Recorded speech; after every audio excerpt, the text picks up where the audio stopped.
¿Querés cambiar tus juegos por otros? Bájate nuestra aplicación de Facebook. One, Xbox 360, Wii, Wii U, Nintendo 3DS. Swapgamers y seguí. Watch Dogs is the new action open-world game from Ubisoft. It looks a little bit like their other games, you know, Assassin's Creed and Driver, and that's partly because the people who made those games made this game. But mostly, it looks like Grand Theft Auto, that billion-dollar open-world franchise that every publisher wants to replicate because they want $1 billion. And they just might get it.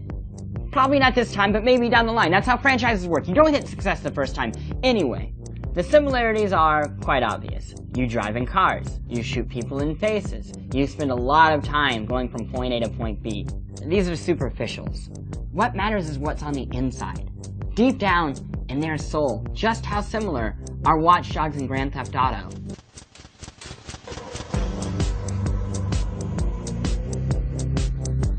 Both games share an outsider's perspective of an infatuation with America.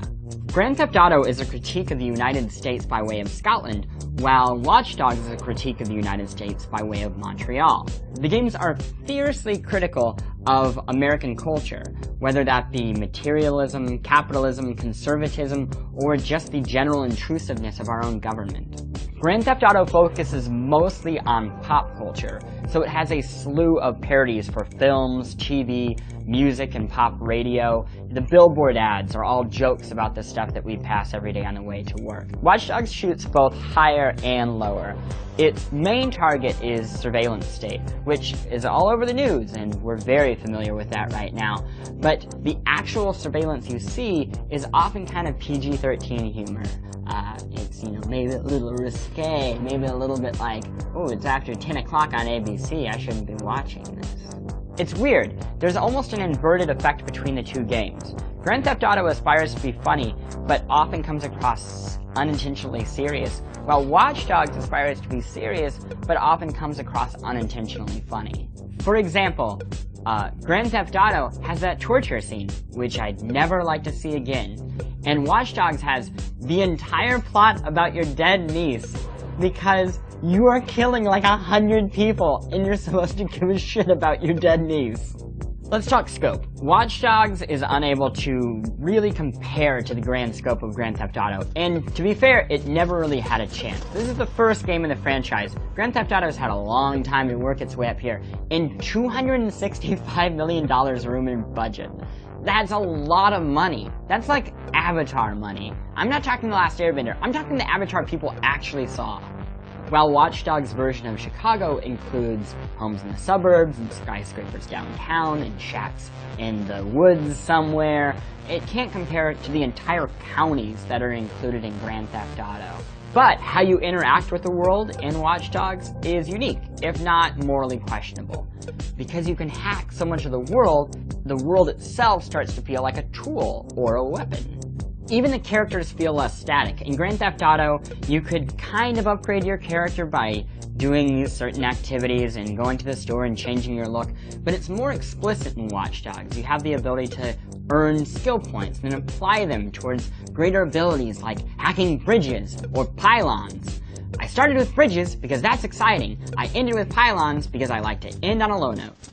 Although Grand Theft Auto 5 featured a black lead character, both it and Watch Dogs are largely concerned with the general angst of being well off and white.